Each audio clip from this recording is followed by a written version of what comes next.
Okay, so welcome again. This is another video on Blender 2.8. In the previous video I used a boolean tool modifier, which I added basically added the boolean modifier to this shape, which was not an arch. But what I did is I set an object within its settings, and the object was the name of this object on the left here, which is, as you can see, much thicker, and this was actually placed like this at the time, and when I added that and hit apply, it cut a hole through it, and you can see how thick it is. That's why it cut a hole straight through it. Now we're going to do the same action again, but I'm not going to cut all the way through. Okay, so I'm just going to make like another I'll just make anything just for now. I'll hit I could use a cube, I'll use a sphere, I'll just use a sphere. Okay, and we're going to use a sphere, and we're just going to cut some of the way into this object. Okay, so I'm going to change the size, and I'm going to put this here somewhere. I'm going to just put it a little bit in.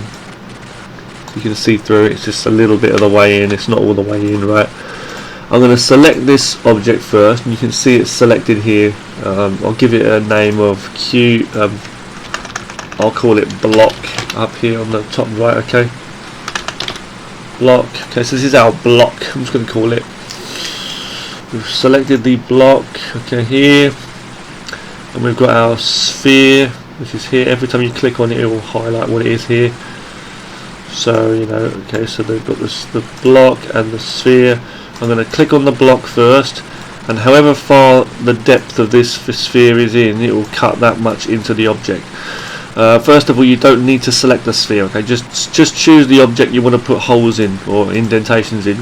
Then go down to the little spanner wrench thing here. Okay, the blue thing here. Click that, and it will say add modifier. Go down to boolean, and then just over here where it says object, choose your object. So I'm going to choose the sphere, what I've added. Of course, I'm not selecting it, I'm just leaving the block selected, but I've chosen sphere. And then from here you should be able to just press apply, and it's set to difference, and difference should mean that it's going to cut a hole from it or something like that. I think you've got other things where you can like add an object and stuff, but just see if it works. You know, while we're here. Okay, yeah, hit apply. Is that going to work? Yeah, it did work. Oh, thank God for that. I was really worried, I thought it wasn't going to work. Don't know why you just get these worries in your mind. Obviously you could have done a much smoother sphere if you wanted to. You could have you know, selected the sphere first, gone to edit mode, right clicked, making sure it's all selected. You can press A to make sure it's all selected. If you accidentally click off, don't worry, somewhere else, just press A, it will select everything again. Or you can go to, you know, select faces or whatever, but it's all selected. Just right click on the object and press subdivide, it will do that. You can give extra subdivisions by just going to the number of cuts here and just keep pressing it. The more you do, it will slow down your system, stuff. But click away. Now you can also go back into solid mode, and with any object, I could, like for example this sphere, I could right click it now. We're in solid mode, just press shade smooth, click that and it makes it smooth. I could also make it flat, shade flat again like that. Okay, but we're going into smooth shade, or shade smooth. See, that would have done another thing. So let's go over here again. I can add another modifier. If I go here, see the modifier is not showing up because it's been applied. But I could go here now, and I could probably use it again. Let's shrink it down. Let's see if that makes any difference. It may not come up as appearing to be a smooth shade as such, you know, because it's just an effect, I think. We'll see. I'm going to cut this hole into this area now. Okay, I'm going to try to. So first I'll select my block again, add another modifier, which is again the boolean tool, then go to the object and just choose a sphere and try this and hit apply. Will it work? I don't know. And then click on my sphere, move it away, and it did work, and it's made a nice smooth cut too. So you can just do that over and over again. As soon as you hit apply, it goes. I don't think they're actually gone. I mean, if I click on my actual block object up here, this in the list, and drop down, it will actually show. Oh no, actually, yeah. So it did apply. It applied it, and it got rid of it. So that's okay then. It's good. Okay. So that's how you do boolean operations, and you do it the same way when you want to cut all the way through an object, like I did with this arch here.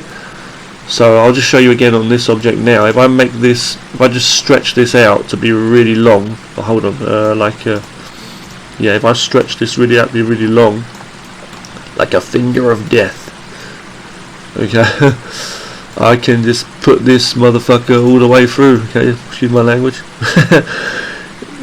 Send the doctor to the nurse. You know, put this bitch all the way through this motherfucker, you know what I'm saying? And I'm going to put it right there.